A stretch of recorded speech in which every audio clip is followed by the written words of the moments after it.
Oi, gente, eu sou a professora Ilka, sou professora de História e sou parceira das meninas do Gabarite Concurso.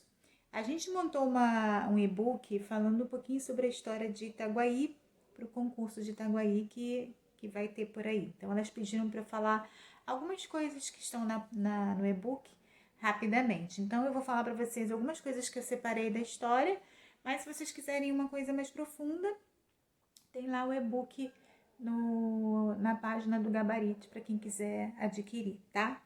Então, pelo que eu pesquisei aqui, a história de Itaguaí, ela começa antes da colonização.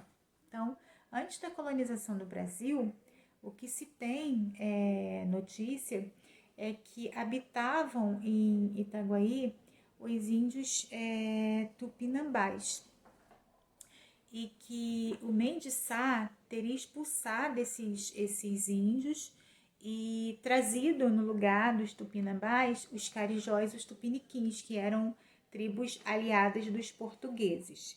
Isso ainda no século XVI. Em relação à fundação ali da cidade, os historiadores eles têm aí uma disputa, né? Cada um fala uma coisa, eles não chegam a uma conclusão. Então, há alguns historiadores que falam que foram padres jesuítas que fundaram um aldeamento ali para poder catequizar aqueles índios. E há uma outra vertente que diz que o governador Martim de Sá, que é o governador do Rio de Janeiro, teria trazido índios tupiniquins, né, para a ilha de Jaguanum, onde hoje é a ilha de Jaguanum. Essa teoria ela é uma teoria bem mais aceita porque aconteceu a mesma coisa em Mangaratiba. Então, alguns historiadores aceitam mais essa teoria. Outra relação também assim controversa é em relação ao nome. Enquanto alguns defendem que o nome de Itaguaí vem de duas palavras tupi chamadas Ita, que é pedra em tupi, e Guaí, que é lago. Outros dizem que vem da palavra Tagoaí, que quer dizer água amarela por conta da cor da água dos rios ali.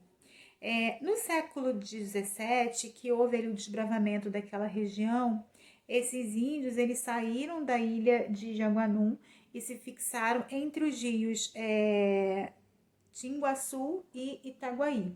E aí sim, os padres jesuítas fundaram ali um aldeamento para poder catequizar esses índios, fundaram ali uma igreja. E em 1718 eles saem daquela região, vão para a região da fazenda de Santa Cruz. Ali eles fundam uma nova igreja em 1718, que eles dão o nome de Igreja de São Francisco Xavier, é a matriz de Itaguaí até hoje. Em 1755, com as reformas do Marquês de Pombal, esses jesuítas eles são expulsos do Brasil. E em 1795, aquele aldeamento ali passa a categoria de paróquia. Durante os séculos 18 e 19, aquela região vai ter um crescimento em relação à agricultura, porque vão surgir ali uns engenhos de açúcar. O principal engenho de açúcar vai ser o engenho de Nossa Senhora da Conceição de Itaguaí, que vai produzir a cana-de-açúcar. Ele vai ser conhecido como também engenho do facão, tá? Ele vai moer ali o açúcar pela primeira vez em 1794. E ali naquela região, ele vai ter uma economia promissora, porque é o momento em que o Brasil está exportando esses gêneros de agricultura. Então, ali aquele engenho ali vai mobilizar a economia da região.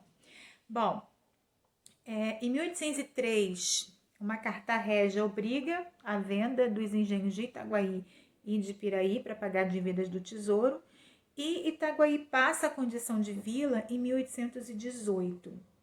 Só que Itaguaí era muito maior do que o que é hoje, porque também abrangia Mangaratiba, Seropédica e Paracambi, que hoje são municípios independentes. Uma outra questão também é a questão do porto ali de Itaguaí, que foi projetado pelo Barão de Tefé. As atividades ele teriam tido início em 1841, mas havia um problema de profundidade, né? O porto não era muito profundo, então navios assim muito pesados não poderiam ficar ali no porto. Esse problema só foi resolvido quando eles construíram um canal, que eles deram o nome de de Pedro de Alcântara. Acho que é Pedro de Alcântara. Não, São Pedro de Alcântara, isso mesmo. Eles deram o nome do canal e eles resolveram esse problema da profundidade. Durante o governo de Nilo Peçanha, entre 1909 e 1910, em que houve grandes melhorias na cidade, né, no país, a estrada de ferro chegou em Itaguaí em 1910, mas a energia elétrica só chegou durante a era Vargas.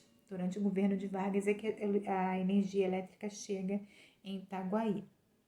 Em 1939, chegam os primeiros imigrantes japoneses. Eles provêm de São Paulo para arrendar terras e fazer ali agricultura, coisas que não conseguiram, né, fazer. Muitos não conseguiram realizar esse sonho da terra em São Paulo, então vieram buscar esse sonho em Itaguaí.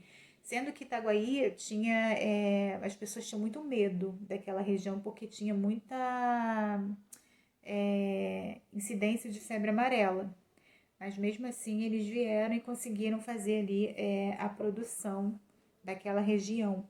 Em 1952 é inaugurado o principal reduto de japoneses e hoje Itaguaí tem a maior colônia de japoneses no estado do Rio de Janeiro, tá? Em 1960, Paracambi consegue a sua independência. Eles juntam o 7º distrito de Vassouras com o 3º distrito de Itaguaí, que era chamado de Paracambi e que dá origem ao novo nome da cidade, tá?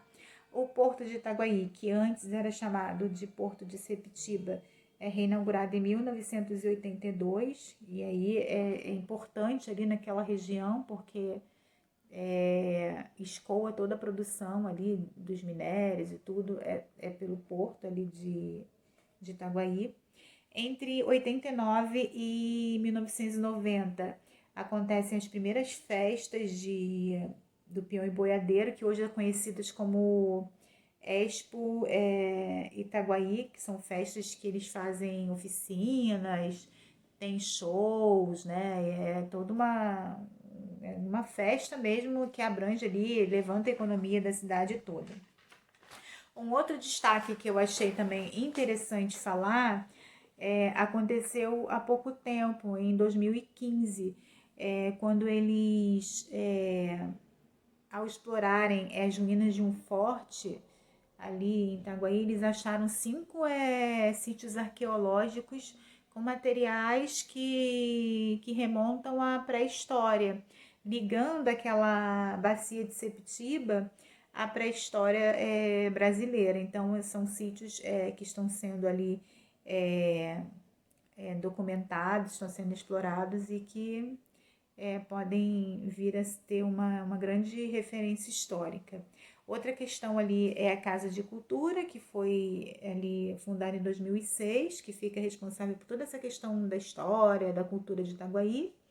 E a Cefet também, né, que eles fundaram uma unidade em Itaguaí, e a ETERJ. E o arco metropolitano, né, que reduziu muito a viagem, né, para aquelas regiões ali que eles chamam de Costa Verde, né, Mangaratiba, aquelas regiões de praia, tá? Espero que vocês tenham gostado.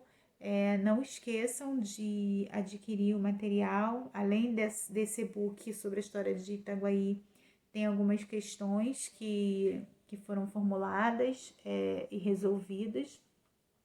Tem também um e-book sobre atualidades, em que foram reunidas as principais atualidades que ficaram aí na mídia entre os anos de 2019 e 2020, que podem também cair na prova, tá? Um beijo e espero que vocês tenham gostado.